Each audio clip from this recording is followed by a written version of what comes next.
Genişlik olarak alıyordum, belki yana sarkan olur.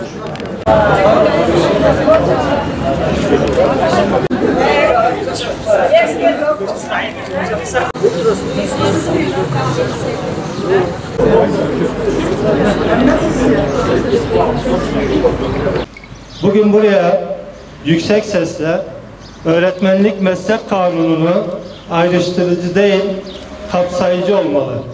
Eğitimcileri bölmemeli, hakları yarım kalmamalı demek için toplanmış bulunuyoruz. Kıymetli basın mensupları, uzun yıllar ihtiyaç haline gelen ve yıllarca talep ettiğimiz öğretmenlik meslek kanunu nihayet bundan 2 yıl önce çıkarılmıştı. Ancak ne yazık ki çıkarılan kanun bütün uyarılarımıza rağmen ihtiyacı karşılayacak şekilde düzenlenmemiş, daha ilk uygulamasında yetersizliği ortaya çıkmıştı. Kapsamı dar tutulmuş, şube müdürlerini, ilçe milli eğitim müdürlerini, il milli eğitim müdür yardımcılarını, bakanlık ve eğitim müfettişlerini, şahsa bağlı uzmanları ve araştırmacıları kapsam dışı bırakan mevcut kanunun bir kısım maddeleri ise Anayasa Mahkemesi tarafından iptal edilmişti. Bugünlerde yetersizliği açık ve iptal edilen maddeleriyle uygulama şansı kalmayan kanunun yeniden düzenlenmesi ve bu sefer kapsamı geniş, şiddete yaptırım içeren ve eğitimcilerin tamamını memnun edecek bir kanun tasarısı Türkiye Büyük Millet Meclisi gündemine gelsin istiyoruz. Kıymetli basın mensupları, ülkemizin kamu personel sistemi, kamu politikasının belirlenmesi, yürütülmesi ve düzenlenmesi konusunda şef, şube müdürü, daire başkanı, genel müdür şeklinde hiyerarşik sıralanan yönetim hizmetleri kadro grubu şeklinde tasarlanmıştır. Nitekim kariyer uzmanlığından şef ve daha üstü kadrolara uzanan bir mesleki kariyer ve görevde yükselme silsilesi kurgulanmıştır. Ancak yönetim hizmetleri kadro grubuna göre yetki ve sorumlulukların genişliğiyle uyumlu olmayacak şekilde sınırlı özlük hakları ve yetkileri verilmiştir. Adalet kamuya hakim olmalı. Adalet kamuya hakim olmalı. Hiyerarşik olarak kendilerine bağlı ve yönetim karar alma, uygulamaya koyma, hesap verme sorumluluğu bulunmayan diğer kamu görevlerinden çok da farklılaştırılmamış bir seviyede özlük haklarının verildiği görülmektedir. Mevcut öğretmenlik meslek kanununda da kanunun kapsamı yönüyle düğme daha baştan yanlış iliklenmiş, uzman öğretmenlik ve baş öğretmenlik unvanları eğitim öğretimin içerisinde bir fiil bulunan ve çoğunlukla da öğretmenlik unvanını kazanılmış hak olarak uhdesinde bulunduran şube müdürleriyle dengi ve üstü kadrolarda bulunanlar fiilen öğretmenlik yapmadıkları ve genel idare hizmetleri sınıfına dahil olmaları gibi gerekçelerle kariyer basamakları sınavına girmelerine dahi imkan tanınmamıştır. İşte bugün burada toplanmamızın, hep birlikte ses vermemizin, ortak iradeyle söz söylememizin nedeni eğitim yönetiminin yükünü omuzlayan, sorunları sırtlayan milli eğitim uzmanı, bakanlık müfettişi, il milli eğitim müdürü ve yardımcısı, ilçe milli eğitim müdürü, araştırmacı, şube müdürü, eğitim müfettişi, eğitim müfettiş yardımcısı, eğitim uzmanı kadrolarında görev yapanlardan aranan hizmet süresini tamamlayanlara da uzman öğretmenlik, baş öğretmenlik unvanına dayalı hakların tanınmamasını protesto etmek için toplanmış bulunmaktayız. Hakkımız olanı istiyoruz. Hakkımız olanı istiyoruz. Hakkımız olanı istiyoruz.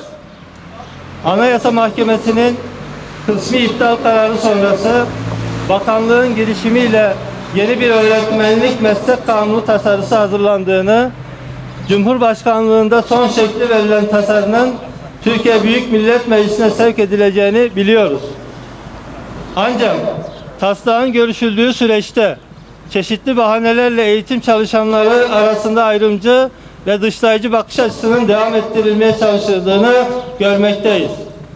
Şube müdürü veya üstü kadrolarda bulunan personelin büyük bir çoğunluğunun diğer bakanlıklardan farklı olarak öğretmen kökenli olduğu, öğretmenlik unvanının bu kişiler yönünden kazanılmış bir hak edilmiş bir unvan, yetkinliğe sahip bir mesleki tecrübe olduğu unutulmamalıdır.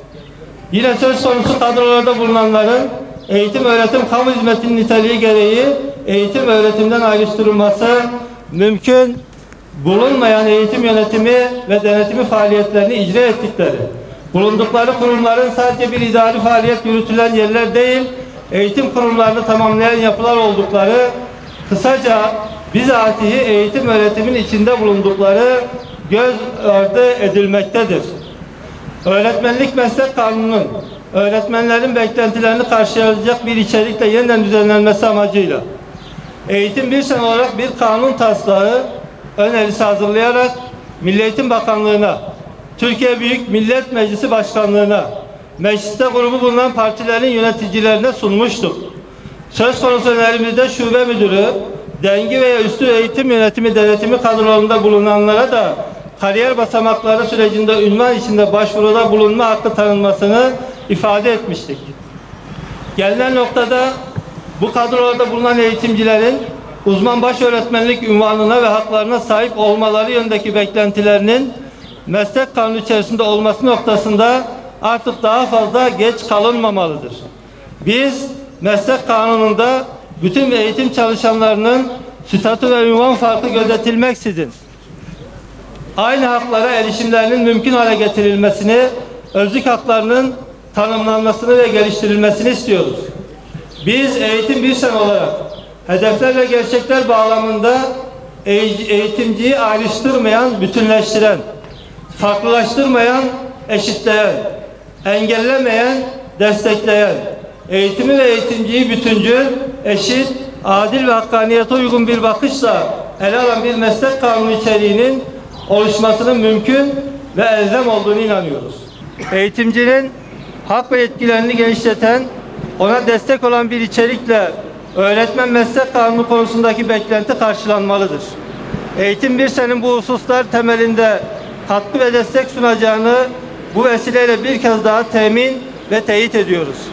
Siyasi iradeyi ve Türkiye Büyük Millet Meclisi'ni meslek kanununda beklentileri karşılayan milli eğitim uzmanı, bakanlık müfettişi, il milli eğitim müdürü ve yardımcısı, ilçe milli eğitim müdürü, araştırmacı, şube müdürü, eğitim müfettişi, eğitim müfettiş yardımcısı, eğitim uzmanı kadrolarında görev yapanlardan aranan hizmet süresini tamamlayanlara da uzman ve baş öğretmenlik unvanına dayalı hakların tanınması konusunda adım atmaya çağırıyoruz. Kıymetli basın mensupları ve değerli arkadaşlar, bu vesileyle öğretmenlik meslek kanunu ve gündemimizde ve takibimizde olan bazı konuları özetleyerek yüksek sesle diyoruz ki öğretmenlik meslek kanunu ekonomik krize kurban edilmemelidir.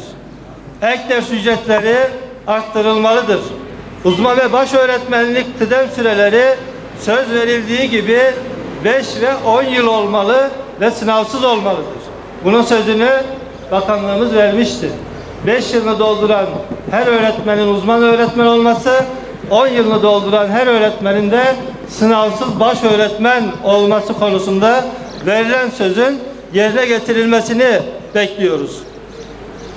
Kademe ilerlemesinin durdurulması cezası katmerli ceza haline getirilmemelidir.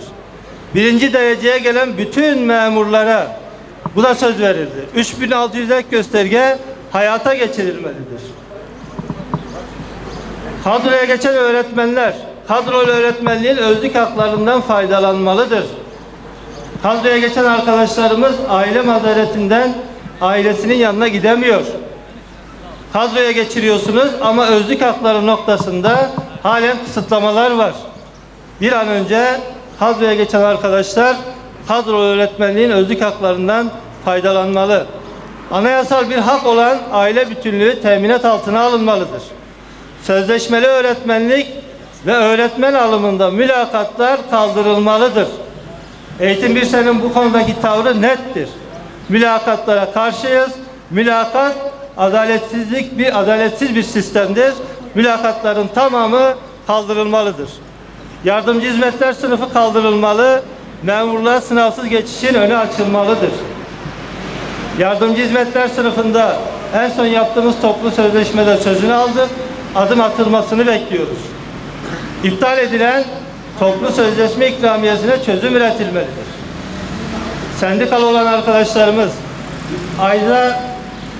her ay toplu sözleşme ikramiyesi alıyorlardı. Bu ikramiye Cumhuriyet Halk Partisi'nin Anayasa Mahkemesi'ne açmış olduğu dava sonucunda iptal edildi. 2 milyon kamu çalışanı şu anda mağdur. Bunun sözünü Çalışma Bakanımız verdi. Cumhurbaşkanımız çözeceğiz. 2024 bütçesi kapsamında bu planlanmıştır. Verilecek dendi. Bu verilen sözün de yerine getirilmesini talep ediyoruz, bekliyoruz. Kamudaki şeflerin maaş dezavantajları giderilmelidir diyoruz ve kamuoyuna basın açıklamamızı saygıyla arz ediyoruz. Teşekkür ediyorum.